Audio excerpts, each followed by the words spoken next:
సార్వత్రిక ఎన్నికలు అయిపోయాక అందరూ తమకే ఆ సీటు దక్కుతుందని ఆశలు పెట్టుకున్నారు. ఇన్ఛార్జి కోసం నాయకులు తాడేపల్లి ప్యాలెస్ చుట్టూ తిరిగారు.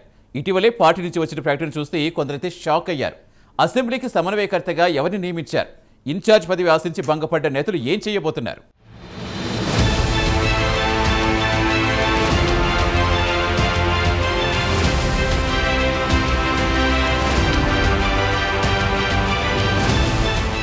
రాయలసీమ ముఖద్వారం కర్నూలు. ఇక్కడి రాజకీయం విచిత్రంగా ఉంటుంది. ఇక్కడ పాగా వేయాలని చాలా మంది నాయకులు ప్రయత్నాలు చేసినా కర్నూలు ప్రజలు మాత్రం వారి ఆశలపై నీళ్లు చల్లుతారు.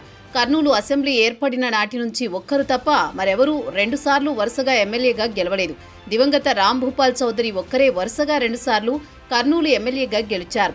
ఆయన తర్వాత సిపిఎం పార్టీ నుంచి గఫూర్, టీజీ వెంకటేష్ ఒకరి తర్వాత ఒకరు 2 సార్లు ఎమ్మెల్యేగా గెలిచారు. టీజీ వెంకటేష్ కాంగ్రెస్ నుంచి ఎమ్మెల్యేగా గెలిచి రాష్ట్ర మంత్రిగా కూడా పనిచేశారు.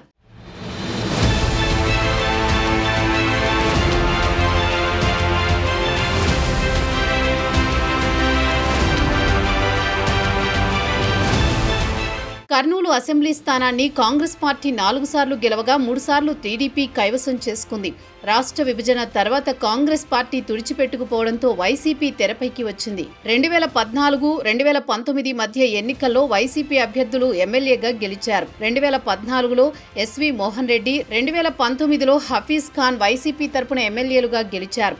కర్నూలు అసెంబ్లీపై ఫ్యాను పార్టీ పట్టు సాధించింది అని చెప్పవచ్చు. కర్నూలు మున్సిపల్ కార్పొరేషన్ ఎన్నికల్లో వైసీపీ క్లీన్ స్వీప్ చేసింది.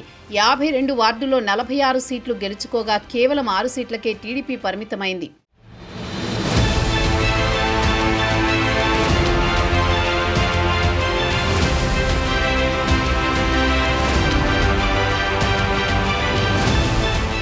రెండు 2024లో జరిగిన అసెంబ్లీ ఎన్నికల్లో టీడీపీ మళ్లీ పుంజుకుంది. ఎలాగైనా కర్నూలు అసెంబ్లీని దక్కించుకోవాలని తన అభ్యర్థిగా టీజీ భరత్ను ఎంపిక చేసింది.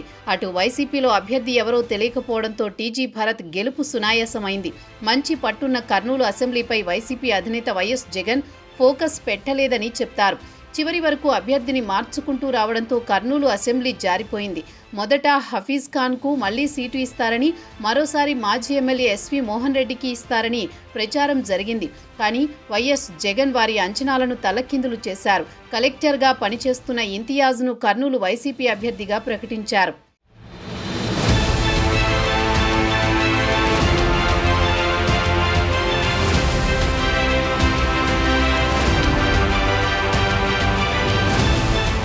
దీంతో ఇద్దరు నేతలు పరోక్షంగా ఆయన ఓటమికి కారణమయ్యారట. ఎన్నికలు అయిపోయాక ఇంతియాజ్ ఆయన పార్టీ సభ్యత్వానికి రాజీనామా చేశారు. దీంతో హఫీజ్ ఖాన్ మళ్లీ కర్నూలులో యాక్టివ్ అయ్యారు. మరోవైపు ఎస్వి మోహన్ రెడ్డి కూడా తనకు ఉన్న పరిచయాలతో కర్నూలు పార్లమెంటు అధ్యక్ష పదవిని తెచ్చుకునేందుకు తెగ ట్రై చేస్తున్నారట.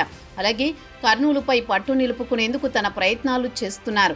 ఇటీవల వైఎస్ జగన్ నియోజకవర్గాలకు సమన్వయకర్తలను నియమించారు. అందులో భాగంగా కర్నూలు అసెంబ్లీ సమన్వయకర్తగా ఎస్వి మోహన్ రెడ్డిని నియమించారు. ఇది ఓ వర్గానికి చెందిన నాయకులకు మింగుడు పడ్డం లేదట. ఇన్ఛార్జు పదవి తమకు వస్తుందని ఆశించిన వారిపై వైఎస్ జగన్ రెడ్డి కనికరం చూపలేదు.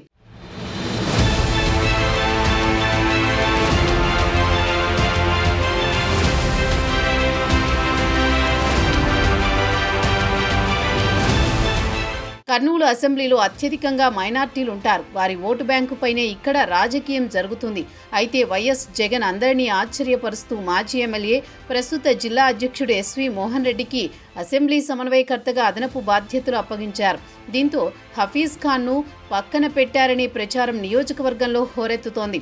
అయితే హఫీజ్ ఖాన్ను రాష్ట్ర మైనారిటీ విభాగం రాష్ట్ర అధ్యక్షుడిగా నియమించారు. హఫీజ్ ఖాన్ కూడా ఎన్నికల ముందు, ఎన్నికల తర్వాత కర్నూలులో పెద్దగా కనిపించలేదు. ఏదైనా అధిష్టానం చూసుకుంటుందనే హఫీజ్ ఖాన్ ధీమాతో ఉన్నారు. మరోవైపు ఎస్వి మోహన్ రెడ్డి ఇప్పటికే నియోజకవర్గంలో అనేక కార్యక్రమాలు నిర్వహిస్తూ ముందుకు సాగుతున్నారు. రానున్న ఎన్నికలకు సిద్ధమవుతున్నారు. మరి కర్నూలు అసెంబ్లీపై మరోసారి వైసీపీ జెండా ఎగురుతుందా లేదా అన్నది తెలియాలంటే మరికొన్ని రోజులు వేచి చూడాల్సిందే.